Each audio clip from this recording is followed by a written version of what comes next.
Assalamualaikum warahmatullahi wabarakatuh. Perkenalkan, nama saya Putri Wulandari, NRP 011118400023 dari kelompok 1 Fisika Laboratorium 1. Di sini saya akan mempresentasikan mengenai resum dari praktikum konstanta Planck. Yang pertama yaitu ada cahaya. Next. Konsep yang paling mendasar dalam fisika modern sendiri adalah dualisme partikel dan gelombang pada cahaya. Menurut teori gelombang, cahaya itu merupakan energi yang berbentuk gelombang elektromagnetik dan bersifat kontinu yang keluar dari sebuah sumber cahaya. Sedangkan, menurut teori kuantum, cahaya merupakan partikel yang terdiri dari paket-paket foton yang dapat diserap oleh elektron. Kemudian, selanjutnya, karena sifat dualisme tersebut, maka cahaya mempunyai sifat sebagai partikel dan sifat sebagai gelombang. Untuk sifat sebagai gelombang, diantaranya itu adalah interferensi, difraksi, polarisasi, propagasi, dan radiasi. Sedangkan cahaya sebagai partikel itu memiliki massa dan momentum tertentu. Selanjutnya yaitu efek fotolistrik. Efek fotolistrik sendiri merupakan proses emisi elektron dari permukaan plat logam ketika dikenai cahaya atau radiasi gelombang elektromagnetik lain.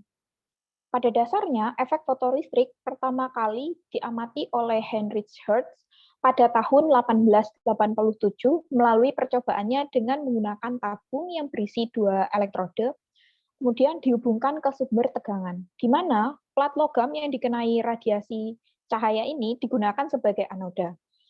Elektron-elektron yang diemisi dari permukaan plat logam punya energi untuk mencapai katoda sehingga terbentuk arus listrik. Kemudian ini untuk skema efek fotolistriknya. Selanjutnya yaitu ada efek Compton. Efek Compton sendiri merupakan percobaan yang dapat membuktikan perilaku cahaya sebagai partikel. Percobaan efek Compton awalnya itu dilakukan oleh Arthur Compton pada tahun 1923. Percobaan ini dilakukan dengan menembakkan foton atau sinar X-ray ke arah elektron yang awalnya diam sehingga terjadi penghamburan. Foton yang awalnya dengan momentum awal P, setelah mengenai elektron, momentumnya akan berubah menjadi P aksen. Kemudian mengalami pembelokan dengan sudut tertentu. Setelah tumbukan, energi itu yang awalnya lambda menjadi lambda aksen, kemudian elektron yang awalnya diam, setelah tumbukan akan memiliki energi dan momentum serta bergerak dengan arah sebesar sudut tertentu dari arah datang si fotonnya. Pada efek Compton, ini berlaku hukum kekalahan momentum sehingga didapatkan persamaan untuk panjang gelombang foton lambda aksen min lambda sama dengan lambda C dikalikan 1 min cos pi. Lambda C sebagai panjang gelombang Compton, kemudian pi sebagai sudut yang terbentuk antara arah datang foton dengan arah foton setelah tumbukan. Selanjutnya yaitu ada stopping potensial.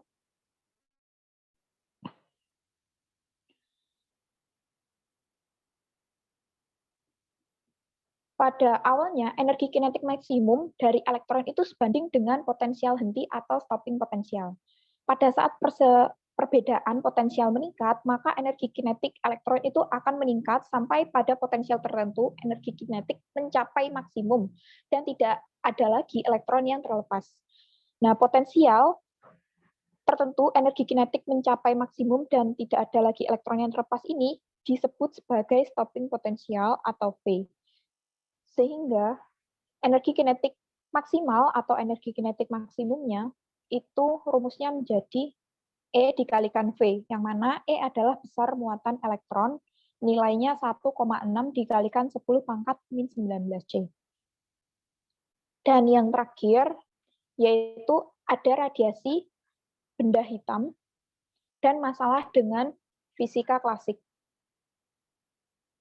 Fenomena yang mendasari lahirnya fisika modern sendiri adalah radiasi benda hitam. Nah, secara teori, benda hitam itu merupakan material yang dapat menyerap radiasi elektromagnetik yang mengenainya tanpa ada yang dipantulkan kembali. Benda hitam itu sendiri diibaratkan sebagai cavity atau lubang yang sangat kecil sehingga ketika terdapat radiasi yang masuk, maka tidak dapat keluar lagi. Namun, pada kenyataannya, benda hitam itu tetap memancarkan radiasi energi dengan spektrum tertentu. Nah, pada tahun 1900, hukum Rayleigh-Jeans dapat menjelaskan spektrum radiasi benda hitam tersebut. Namun, frekuensi tinggi seperti sinar ultraviolet tidak sesuai, sehingga ultraviolet kata strobe. Nah, hal tersebut mengawali kegagalan dari si fisika klasik sendiri yang tidak dapat menjelaskan fenomena radiasi benda hitam. Karena kegagalan tersebut, kemudian si Max Planck atau Pak Max Planck itu mengeluarkan postulat bahwa radiasi elektromagnetik yang dipancarkan benda itu terbagi menjadi paket-paket energi yang biasanya disebut sebagai kuanta. Untuk besar energinya sendiri, itu adalah E sama dengan H atau H dikalikan V, dengan H adalah konstanta Planck yang nilainya 6,626 dikalikan 10 pangkat min 34, dan V adalah frekuensi gelombang elektromagnetiknya. Sekian dari saya. Apabila terdapat kesalahan, saya mohon maaf sebesar-besarnya. Saya akhiri, billahi taufiq wal hidayah. Wassalamualaikum warahmatullahi wabarakatuh.